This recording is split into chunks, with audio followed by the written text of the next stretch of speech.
Hello friends नमस्कार जय जगन्नाथ आज गोटे नुआ भिडियो को आपको बहुत सारा स्वागत कर आशा कर बहुत भलरे थे आम बहुत भलरे अच्छु तो नुआ भिडियो कौन आपने तो थंबनेल देखिए निश्चिंत भाव जानी सारे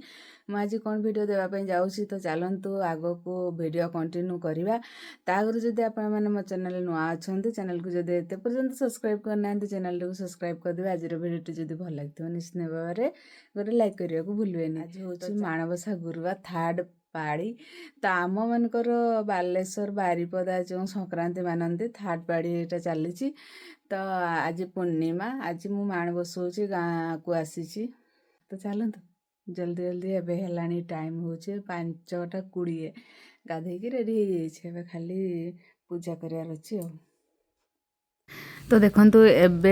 होछि टाइम 3:30 आ देखंतु केते अंधार देखाउछि गाँ रे ना माने एमिति ही खाली जोठी लाइट पड़िथबो सेठी टिके खाली लाइट देखाउथबो आ चारियाडे अंधार तो मु एठी आसिकी बाहर को आसीछि गोबर पानी टिके देबा गोबर पानी दे सारिकी बाहर टिके झाड़ू मारिकी भितर को जीबी आ भितरटा झाड़ू मार देकी गाधेइबा पई जीबी तो देखंतु एठी गोबर पानी दउछि बाहर को आसी माने गोरा पानी देके झाड़ू मार देके भीतर को जीवी भीतर पिंडा अगणा सब झाड़ू मारिकी रोसे घर को जीवी रोसे घर टिके चुली लिपिकी रोसे घर भी झाड़ू मारिकी गाधेया जीवी तो यहाँ देखंतु आमर एटा भितरटा झाड़ू मारुथली तापरे आसीगली गाधेकी गाधे आसिकी देखंतु मो जोठी माण बसेबी सेठी मु सड़ काटी पद्म फूल लेखी फास्ट टाइम आटा तो आमर ठाकुर घर दुआर सामनाटार एमती झोटी लिखी आ झोटी गुड़ा मुझे सेयार करी है लगी झोटी गुड़ा सेयार कला बेलू बहुत लंग होमती टिके टिके खाली देखी दूची ये ठाकुर आमर अच्छी तो ठाकुर तलटार एमती छुआ आमर दे ना मुझे छुआ हूँ हाथी मूला आखु एमती तैयारी करछि तो ये देखो सब रेडी करदेली रेडी करके जाऊँगी बाहरटा पूजा सारी आसिक माण बसैबी तो एबे तो ऑलरेडी टाइम है 5:30 तो आमर ये ना घरटा बहुत बड़ तो जल्दी जिते उठिले भी बाहर को जहाँ भी बाहर को जावाई पड़ो डर डर टिके लगे तो से मुझे 4टार ही गाधेवाई गली आसली 5टा ये 5:30 टाइम मुझे जाऊँगी बाहर को टिके पूजा करने देखिपे आपण मैंने टिके टिके माने सकाळ हो सारा चलतु पूजा कर सारिकी आसिक माण बसैबी ये सब नहीं कि आसिले पूजा स्टार्ट करवा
ବାହାର ପୂଜା ସରିଲାଣି, ତୁଳସୀ ପୂଜା ବି ମୁଁ କରିକି ପଳେଇ ଆସିଲିଣି। ଏବେ ଆସିଲି ଘରକୁ,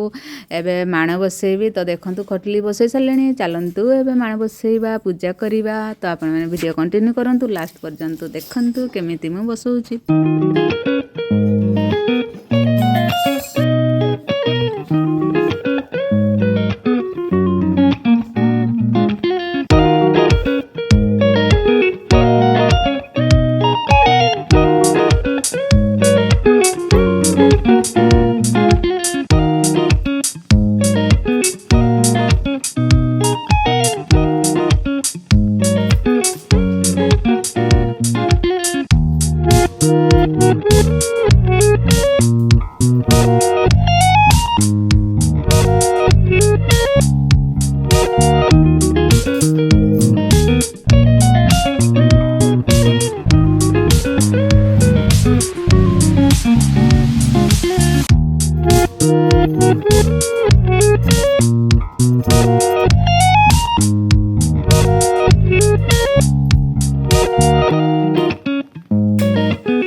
नमस्ते महामाये श्रीपीठे सुरपूजिते शंखचक्र गदा हस्ते महालक्ष्मी नमस्तुते।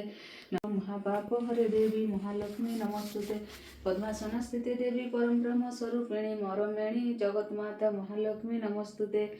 श्वेतांबर धरे देवी नाना अलंकार भूषिते जगस्थिते न जगन्नाथ महालक्ष्मी नमस्तुते। महालक्ष्मी श्लोकं श्रुतं च पठेत् भक्तिमान नर सर्वसिद्धि महा आत्मनति राज्य प्राप्तने सर्वदा। एक काल पठे नित्यं महापाप विनाशनं द्विकाल च पठे नित्यं धन ध्यान समन्वित त्रिकाल च पठे नित्यं महाशत्रु विनाशनं महालक्ष्मी भवे नित्यं प्रसन्न वरदा शुभ इति इंद्रकृत श्री महालक्ष्मी श्लोक संपूर्ण। नमस्ते कमला माग सागर दुलणी नमस्ते नमस्ते लक्ष्मी विष्णुक घरणी नमस्ते कमला माये अति दयावती स्थावर जंगम कीटु आदि पाड़ो नीति तोर दया बळे माग दरिद्र जनर हुई अचल वित्त जिणई कुबेर तोर द्रोही जने माग अन्य न मिळई जेते अरजिले केबे पेट न पुरई तोहर चरित मन तेई जे शुणई किय भाव कति भावे सर्वदा गुणई ताहार दरिद्रपण जाए दूर होई सर्वदा प्रसन्नताकु हेउ महामाई एणु तो चरणे माग शेष प्रणाम करुछि पुरा बारे मोर मन साम तो चरित किंचिते मु करिबि रचन जगत जननी बारे दिय दिव्य गान दिने को नारद पराशर मुनि भाई भ्रमी भ्रमी एक ग्रामे प्रवेशिले जाई सेई दिन मार्गशीर मास गुरुवार पर्व पड़िथिला सर्वपुरवासींकर प्रति घर द्वार गमୟରେ लिपा होई लक्ष्मी पाद पद्म चिता पड़िथिला तहीं नारी माने स्नान सारी पिंधि छिन्नबास लक्ष्मीଙ୍କ ପୂଜାରେ सर्वे ହୋଇଛନ୍ତି ବଶ ବ୍ରାହ୍ମଣଙ୍କ ଠାରୁ ଯେ ଚଣ୍ଡାଳ ପର୍ଯ୍ୟନ୍ତେ ଲକ୍ଷ୍ମୀଙ୍କ ପୂଜାରେ ରତ ଅଛନ୍ତି ସମସ୍ତେ ହୁଡ଼ହୁଡ଼ି ଶବଦରେ ପୂରିଛି ଗଗନ ଦେଖି ଏ ଉତ୍ସବ ରୀତି ବିଧାତା ବିନନ୍ଦନ ପଚାରନ୍ତି ପରାଶର ମୁନିଙ୍କୁ ଦନ୍ତ କହ କହ ତପିବର ଏକି ସଚରିତ ବ୍ରାହ୍ମଣ ଚଣ୍ଡାଳ ଆଦି ସମସ୍ତ ଜାତିରେ କରୁଛନ୍ତି କି ଉତ୍ସବ ଆନନ୍ଦ ମତିରେ କେଉଁ ବ୍ରତ କି ଉପାସ ଅଟେ ଏହା ନାମ କରନ୍ତି କାହାକୁ ପୂଜା ତାର କି ନିୟମ ଏହା ଶୁଣି ପରାଶର ହୋଇ ହସ ହସ କହନ୍ତି ବଚନ ଧୀରେ ଶୁଣ ବିଧି ଶିଷ ଏକ ଧାନ ମାଣିକେ ଗୁରୁବାର ଯେ ଅଟଇ ଲକ୍ଷ୍ମୀ ଦେବୀଙ୍କର ପୂଜା ଏ ବ୍ରତେ ଘଟଇ ସବୁ ମାସ ମାନଙ୍କରେ ମାର୍ଗଶିର ସାର ତହିଁରେ ପଡ଼ଇ ଯେଉଁ ଯେଉଁ ଗୁରୁବାର ଲକ୍ଷ୍ମୀଙ୍କର ପ୍ରିୟ ସେଇ ଗୁରୁବାର ଜାଣ ସବୁଠାରୁ ଆଦ୍ୟ ଗୁରୁବାର ଯେ ପ୍ରଧାନ ଏକ ଦିନେ ଶୁକ୍ଳ ଦଶମୀ ଗୁରୁବାର ପଡ଼ିଲେ ସୁଦଶା ବ୍ରତ ହୁଅଇ ସେ ଦିନର ଲକ୍ଷ୍ମୀଙ୍କର ଅତି ପ୍ରିୟ ଅଟଇ ସେ ବ୍ରତ ଏହା କହି ପରାଶର ହେଲେ ମୌନବ୍ରତ ତାହାଙ୍କୁ ପୂଜିଲେ ପୁଣି ବ୍ରହ୍ମାଙ୍କ କୁମର ଲକ୍ଷ୍ମୀ ବ୍ରତ କରିଥିଲେ ମର୍ତ୍ତେ କେଉଁ ନର ତହିଁରୁ ସେ କେଉଁ ଶୁଭ ଫଳ ଲଭିଛନ୍ତି ଲକ୍ଷ୍ମୀ ଦ୍ରୋହୀ ହୋଇ କରି ସେ ଦୁଃଖ ପାଇଛି ଏହା ସବୁ ମୋ ଆଗରେ କୁହ ତପି ସାଇଁ ଶୁଣିବାକୁ ତାହା ଚିତେ ଶ୍ରଦ୍ଧା ଉପୁଜ ତ ବହି ସେତିକି ପଢ଼ିଲି ମୁଁ ଆଗେ ଭୋଗ ଲଗେଇ ସାରେ ତାପରେ ଦିନ ବେଳେ ସବୁ ଭୋଗ ଲଗେଇ ସାରିଲା ପରେ ବହି ଆରାମସେ ବସିକି ପଢ଼ିବି ତ ଏଠି ଦେଖନ୍ତୁ ପଞ୍ଚାମୃତ ଆଉ ଫଳ ଭୋଗ ନେଇକି ପଳେଇ ଆସିଲି ଠାକୁରଙ୍କୁ ଏବେ ଭୋଗ ଲଗେଇବା ଭୋଗ ଲଗେଇ ସାରିଲେ କ୍ଷୀରି ପିଠା କରିବି କ୍ଷୀରି ପିଠା କରିସାରିଲା ପରେ ତାପରେ ଖିଚୁଡ଼ି ଅରୁଆ ଡାଲମା ସବୁ ହେବ ତ ତାକୁ ବି କରିବି ତାକୁ ବି ଭୋଗ ଲଗେଇବି ତ ଚାଲନ୍ତୁ ଜଲ୍ଦି ଜଲ୍ଦି ଭୋଗ ଲଗେଇଦେବା ତାପରେ କ୍ଷୀରି ପିଠା କରିବା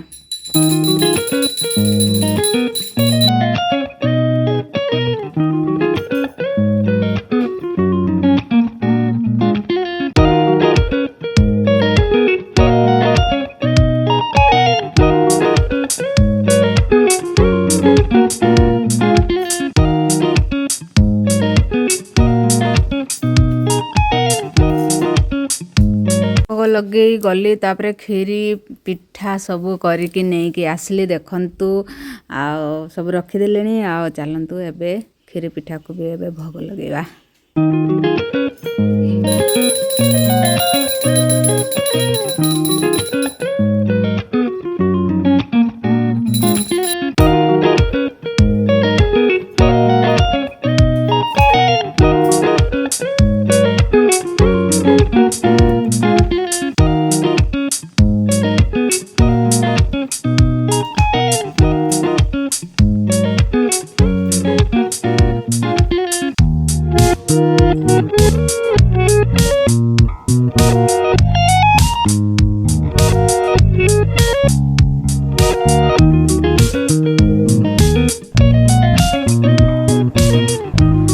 ଦେଖନ୍ତୁ ମୁଁ ଅରୁଆ ଡାଲମା ଭଜା ଶାଗ ଭଜା ଖିଚୁଡ଼ି ନେଇକି ଆସିଛି ଆଉ ତାକୁ ବି ଭୋଗ ଲଗେଇଦେବା ଏବେ ଟାଇମ୍ ହେଲାଣି 12:30 ମୋର ସବୁ ଭାଗ ଲଗେଇ ସାରିଲିଣି ପଞ୍ଚାମୃତ ଫଳ ଭୋଗ କ୍ଷୀରି ପିଠା ଆଉ ଅରୁଆ ଡାଲମା ଖିଚୁଡ଼ି ଭଜା ଶାଗ ଭଜା ସବୁକିଛି ତ ଆଜିର ଏଇ ଭିଡ଼ିଓଟି ଆପଣମାନଙ୍କୁ କେମିତି ଲାଗିଲା ମୋତେ ତ ମାଣବସା ଗୁରୁବାର ଆସିଲେ ବହୁତ ବଢ଼ିଆ ଲାଗେ ଗାଁକୁ ଆସିକି ପୂଜା କରେ ପ୍ରତ୍ୟେକ ବର୍ଷ ଆସେ ରାଉରକେଲାରୁ ଗାଁକୁ ଆସିକି ପୂଜା କରେ ଆଉ ବହୁତ ବଢ଼ିଆ ଲାଗିଲା ଆଉ ଟିକେ କଷ୍ଟ ଲାଗିଲା ମାନେ ଆମର ଘରେ ଏବେ କାମ କରିବା ପାଇଁ କେହି ନାହାନ୍ତି ତ ଆସିକି ମୋତେ ସବୁ କରିବା ପାଇଁ ପଡ଼ିଲା ଏକୁଟିଆ ତ ଯାହା ହଉ ଆଉ ଗୁରୁବାର ପୂଜାଟା ବହୁତ ଭଲ ଭାବରେ ସରିଗଲାଣି ଆଉ ଆପଣଙ୍କୁ ବି କେମିତି ଲାଗିଲା ନିଶ୍ଚିତ ଭାବରେ କମେଣ୍ଟ ବକ୍ସରେ ଜଣାଇବେ ରଖୁଛି ଦେଖାହେବ ନେକ୍ସଟ ଭିଡ଼ିଓରେ ବାଏ ବାଏ ଥ୍ୟାଙ୍କ୍ସ ଫର ୱାଚିଂ ଜୟ ଜଗନ୍ନାଥ।